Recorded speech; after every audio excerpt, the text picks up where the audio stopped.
पुण्यात्माओं, हम जीवों को समझ में तो आता है, लेकिन समय गुजर जाने के बाद, ताकि फिर हमारे हाथ कुछ ना लगे। पुण्यात्माओं, विचार करो, हमारे दादा गुरुजी स्वामी रामदेवानंद जी महाराज सांसारिक दृष्टि से अनपढ़ थे, अर्थात उन्होंने कभी भी गीता, वेद, कुरान, पुराण, कबीर सागर और ग्रंथ साहिब को नहीं पढ़ा था। तो जाहिर सी बात है, उन्होंने अपने शिष्यों को भी ये ग्रंथ नहीं पढ़ाए होंगे। तो विचार करो, जब उन्होंने अपने किसी भी शिष्य को ग्रंथों का ज्ञान नहीं दिया, तो फिर उनके शिष्य संत रामपाल जी महाराज जी इतने कम समय में दुनिया के सारे धर्म ग्रंथों को आखिर कैसे भगत समाज के सामने ताश के पत्तों की तरह खोल के रख सकते हैं, और उन सभी त्रुटियों को भी उजागर कर दिया जो त्रुटियां अपने आप को संस्कृत के प्रकांड ज्ञाता समझे जाने वाले इन ग्रंथों के अनुवादकों ने कर डाली थी। क्या यह अविश्वसनीय काम स्वयं कबीर परमेश्वर के अलावा कोई जीव करने में समर्थ है?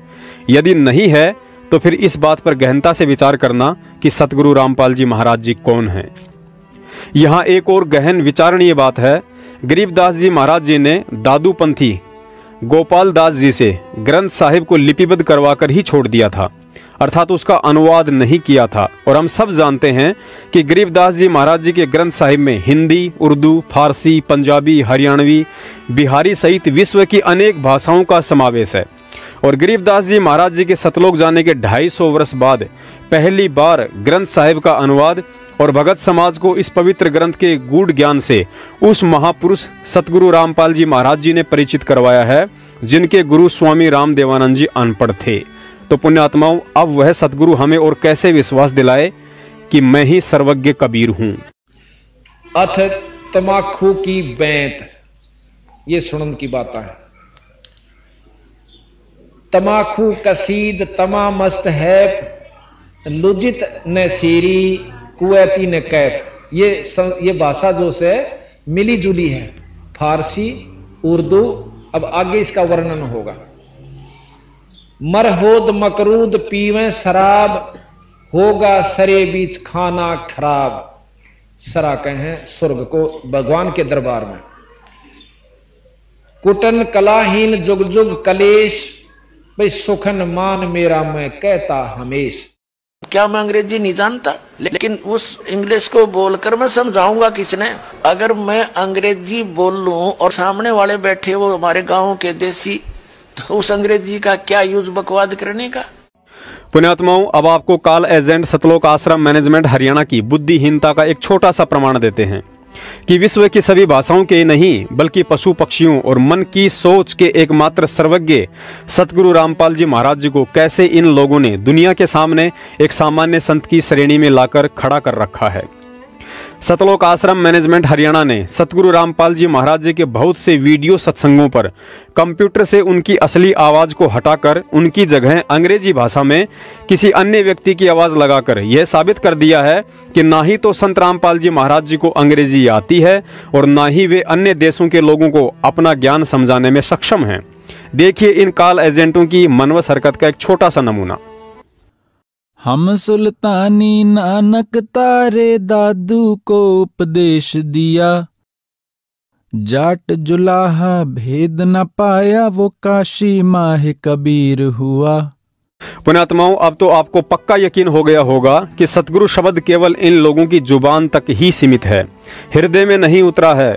जबकि यथार्थ भक्ति बोध पुस्तक के अनुवाद में स्वयं सतगुरु रामपाल जी महाराज जी ने लिखा है कि अनुवादकर्ता इन दोनों भाषाओं का ज्ञाता है।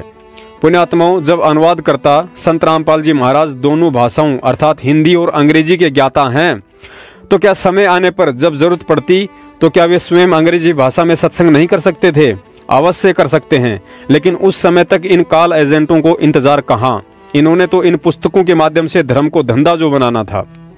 पुण्यात्माओं, जब हम सत्सेवक सतगुरु रामपाल जी महाराज जी के स्वयं कबीर साहिब होने के विषय में चर्चा करते हैं, तो कुछ भगत भाई बहन अज्ञानतावश कह देते हैं कि संत रामपाल जी महाराज को आध्यात्मिक ज्ञान तो 1988 में स्वामी रामदेवानंद जी महाराज से नाम उपदेश लेने के बाद हुआ था।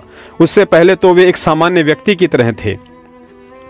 पुण्यात्माओं, विचार करो, यही सोच आज भी आदरणीय गरीबदास जी महाराज जी के विषय में भगत समाज की है। वे कहते हैं कि गरीबदास जी महाराज जी को परमात्मा का ज्ञान उस समय हुआ था जब कबीर परमात्मा उन्हें 10 साल की उम्र में छुड़ाने के खेतों से सतलोक लेकर गए थे। उससे पहले वे एक सामान्य बच्चे की तरह थे। पुण्यात्माओं, यही तो ज्ञान का टोटा है। यदि गरीबदास जी महाराज 10 साल के बाद ही ज्ञानी बने थे, तो फिर 3 दिन की आयु में अर्जुन को सारनाम देकर सतलोक किसने भेजा था? पुण्यात्माओं, अगर अभी भी समझ में नहीं आया कि सतगुरु रामपाल जी महाराज जी कौन हैं, तो फिर यह भी पक्का समझ लेना कि वह आत्मा असंख्य जन्म सतलोक के दर्शन नहीं कर सकती है। तन मन शीस ईस अपने पे, तन मन शीस ईस अपने पे, पहले में चोट चढ़ावे जब कोई राम भक्त गत पावे हो जी, जब कोई राम भक्त गत पावे हो जी। तन मन शीस ईस अपने पे, तन मन शीस ईस अपने पे, पहले में चोट चढ़ावे जब कोई राम भक्त गत पावे हो जी, जब कोई राम भगत गत पावे हो जी। भाई सतगुरु तिलक अजप्पा माला, युक्त जटा रखवावे, सतगुरु तिलक अजप्पा माला, युक्त जटा रखवावे। जत को पीन सत का चोला, भीतर बेख बनावे जब कोई राम भगत गत पावे हो जी, जब कोई राम भगत गत पावे हो जी। भाई लोक लाज मर्याद जगत की, तृण ज्यों तोड़े बगावे, लोक लाज मर्याद।